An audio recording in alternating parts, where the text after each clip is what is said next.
Alvin everyone, how are you doing?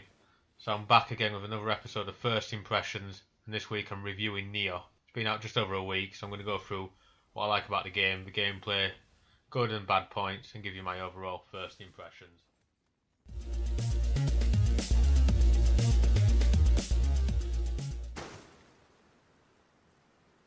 So in Nioh, you take on the role of William Adams, an Irishman who was imprisoned in the Tower of London. The game's set in the 16th century, and you come across paths with an Edward Kelly. This guy's a dark alchemist, and he's responsible for ripping away one of your spirit guides at the beginning of the game. And then that sets the stage for William to travel to Japan to try and track him down, and there you'll encounter not only human enemies but the demonic yokai as well.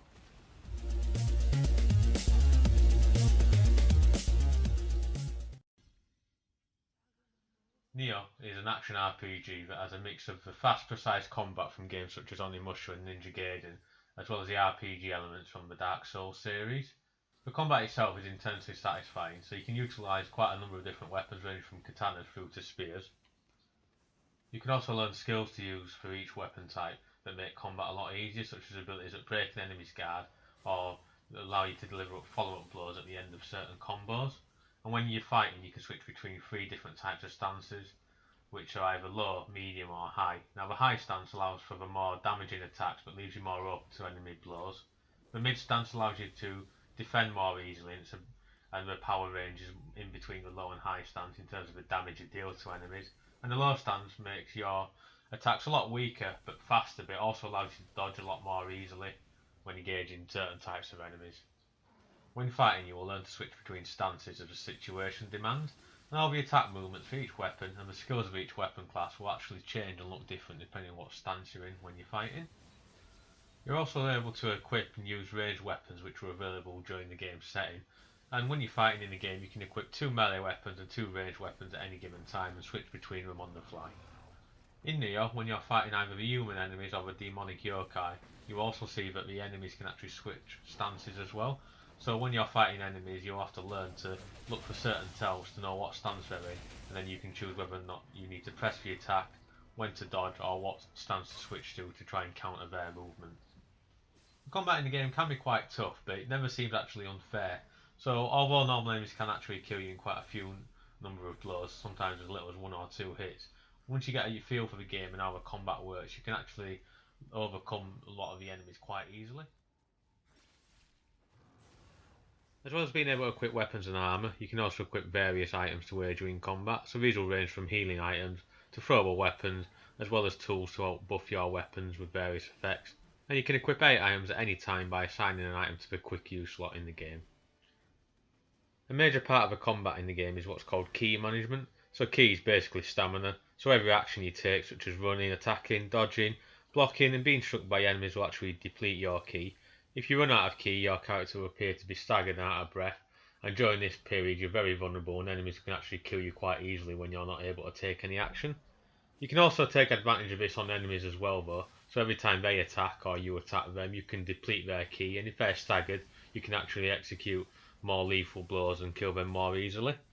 You can recharge your ki at any time by not taking any action, and it will slowly recharge, but the game actually encourages something called ki burst. Now ki burst is basically a button activation that allows you to recharge some of your ki during combat. So every time you take an attack, a blue shimmer will surround William, and if you press the R1 button at the right time, you'll recharge some of your ki and that will give you a burst of power, and this allows you to keep chaining combos together much more effectively. You're also able to equip various spirit guardians in the game, so the spirit guardians all represent different elements, and when you equip a guardian they will boost certain stats on your character, and after you've built up a certain number of blows you're able to unleash a mode in the game that's called living weapon mode. So think of it as a super mode where when you activate it your weapons will become more powerful and you're temporarily invincible, and it allows you to rain down blows on enemies, and it's quite useful when you're fighting the tougher yokai demons and also the bosses. The game uses a Dark Souls type leveling system, so each enemy that you slay gains you some Amrita, which basically acts like the souls in the Dark Souls game. Each attribute that you actually increase requires you to use an ever increasing amount of Amrita, and each increasing one of your stats will actually raise your character level. If you die, you need to make it back to the spot where you perished to reclaim your Amrita. And if you die again on the way back to reclaim the Amrita, then it's all lost forever. An interesting concept in Nioh is the online modes. So when the game's connected online, you'll notice that when you're exploring the levels, you'll find what's called grave sites. Now the grave sites look like swords surrounded by a red miasma, and these are actually the spots where other human players have actually died in the same area. Now if you interact with these grave sites, a revenant will appear, which will be like a demonic version of the player who's perished there, and you can try and fight the revenant, and if you're successful in killing it, you can actually unlock and gain some quite useful equipment from the dead revenant. You can also join other players in 2-player co-op mode in Nioh. So if you're fighting on your own and you visit a shrine, you can offer a cup to allow you to receive another visitor from another realm to assist you in combat, which will basically be another William. And also you can choose to actually assist other players at the starting points before you select a mission, and you can do a co-op mode where you can run the missions together. Generally you'll find when you're having a 2-player co-op mode, there's just more enemies dotted about the environment. As you slay different enemies and explore, you will find different weapons and armour in containers and off looted corpses. And as you use weapons in the game more frequently, you build up something called familiarity. So that basically means the more you use a weapon over and over again, it becomes more powerful and it will level up. There's quite a lot of armour drops in the game, and the game has a different slot for the head armour, arms, torso, legs and feet armour. And you'll notice that as you play the game and you level up, the actual weapons and armour that drops will start to increase as your character level increases also.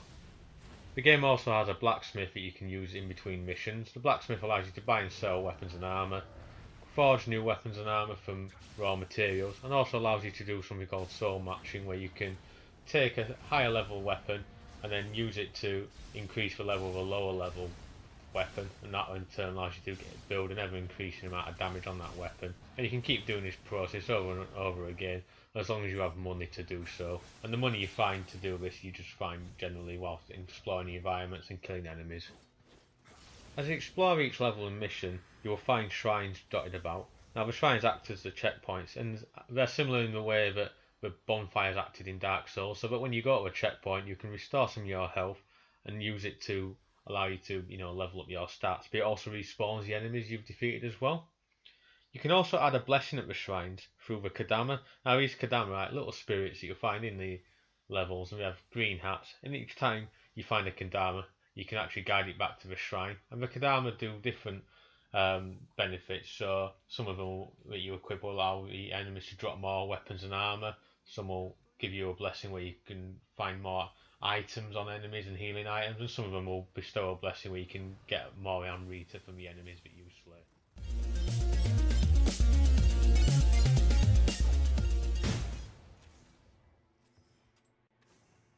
The graphics in Nioh are pretty detailed.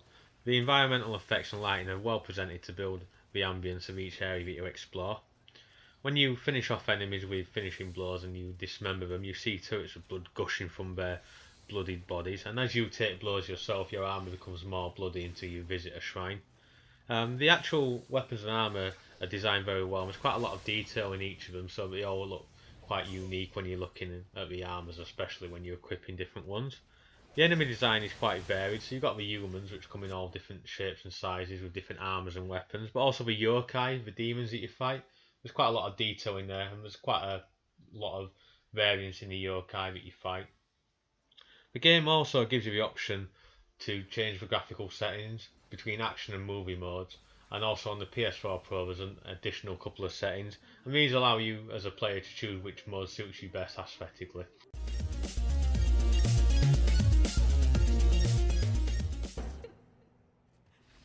The musical score in the game is quite dramatic, and it features a mix of Japanese and European styles of music, mainly orchestral. But it does a good job of building the overall mood as you're exploring the missions, and when you're fighting boss battles it makes them a bit more memorable. The voice acting is well done, and it adds some weight and emotion to each character.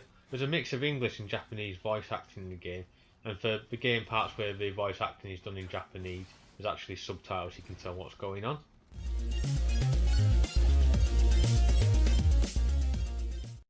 So to sum up good points, there's lots of areas to explore, and there's replay value of each mission, so you can replay the missions to farm weapons and items, but also when you complete main missions, a sub-mission will open up for each area.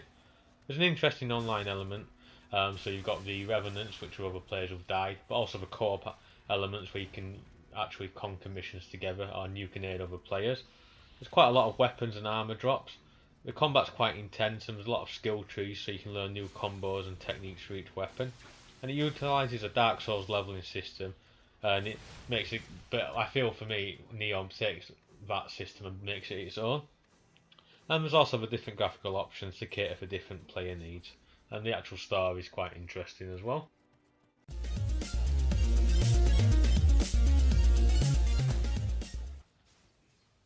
In terms of bad points, there's not really much wrong with Nioh in my opinion. The only thing I've seen that can be a bit buggy sometimes is online. So when you're playing co-op modes, for the overall gameplay itself, it's quite stable. But there are times where there's a little bit of lag, and because the game relies on you sort of monitoring enemy movements and reacting in time, it can be a bit off-putting. Or sometimes you find yourself struck by a blow, which normally when you're playing on your own, you could actually look out for. The only thing I would say is that for gamers who like more hack and slash games and more arcadey types of games, it'd probably be quite frustrating because the combat does take a little bit of getting used to, and you can die quite easily.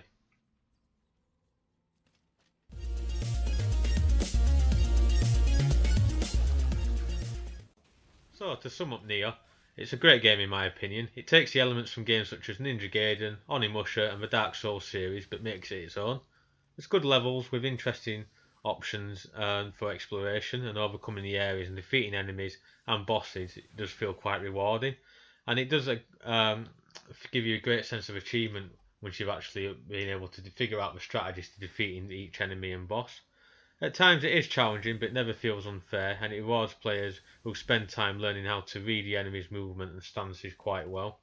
There's replay value with the option of replaying missions and the co-op gameplay, and it's definitely a game for Souls fans and also fans of other Japanese combat games, and overall I would highly recommend Nioh. Well, that's it for this episode of First Impressions. I hope you enjoyed this video and the review. If you liked what you see, please subscribe to my channel, that will ensure that you never miss a new video when it comes out. But thanks for watching, and I'll catch you guys later.